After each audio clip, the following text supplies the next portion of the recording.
Chapitre 13. La quatrième planète était celle du businessman.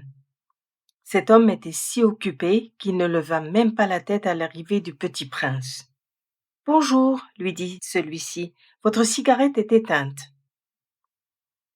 3 et 2 font 5, 5 et 7, 12, 12 et 3, 15. Bonjour, 15 et 7, 22, 22 et 6, 28. Pas le temps de rallumer. 26 et 5, 31. Ouf.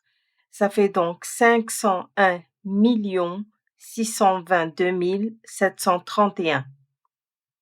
500 millions de quoi? Hein, tu es toujours là? 501 millions de... Je ne sais plus. J'ai tellement de travail.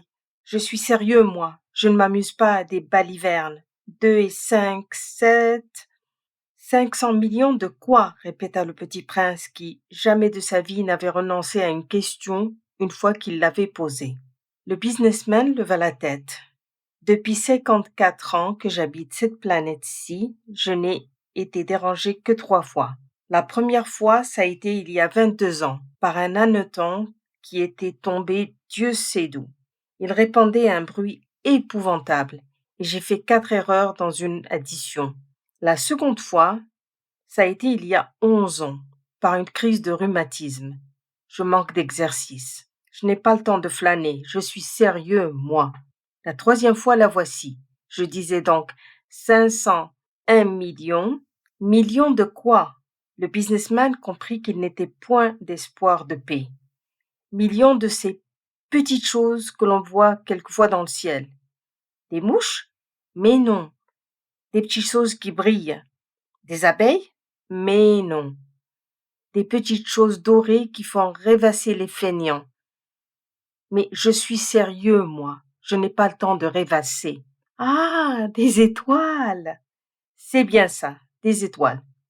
Et que fais-tu de 500 millions d'étoiles? 500 millions 622 731. Je suis sérieux, moi. Je suis précis.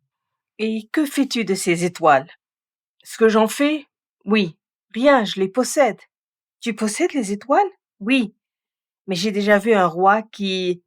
Les rois ne possèdent pas, ils règnent sur. C'est très différent. Et à quoi cela te sert-il de posséder les étoiles? Ça me sert à être riche. Et à quoi cela te sert-il d'être riche? À acheter d'autres étoiles, si quelqu'un en trouve. Celui-là se dit en lui-même le petit prince, il raisonne un peu comme mon ivrogne. Cependant, il posa encore des questions. Comment peut-on posséder les étoiles? À qui sont-elles? Riposta grincheux le businessman. Je ne sais pas, à personne. Alors elles sont à moi, car j'y ai pensé le premier. Ça suffit? Bien sûr. Quand tu trouves un diamant qui n'est à personne, il est à toi. Quand tu trouves une île qui n'est à personne, elle est à toi. Quand tu as une idée le premier, tu l'as fait breveter. Elle est à toi. Et moi, je possède les étoiles, puisque jamais personne avant moi n'a songé à les posséder. Ça c'est vrai, dit le petit prince. Et qu'en fais-tu?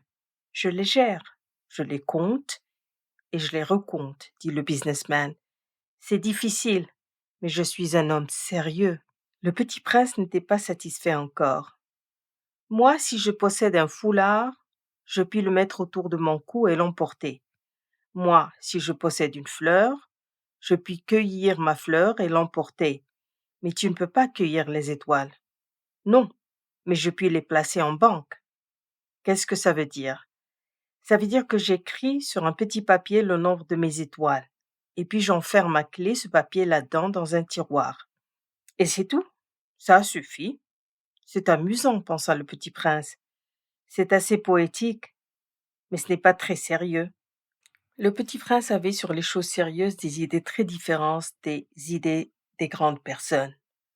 Moi, dit-il encore, je possède une fleur que j'arrose tous les jours.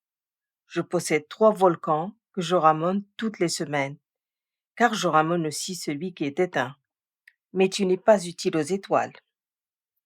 Le businessman ouvrit la bouche, mais ne trouva rien à répondre, et le petit prince s'en fut.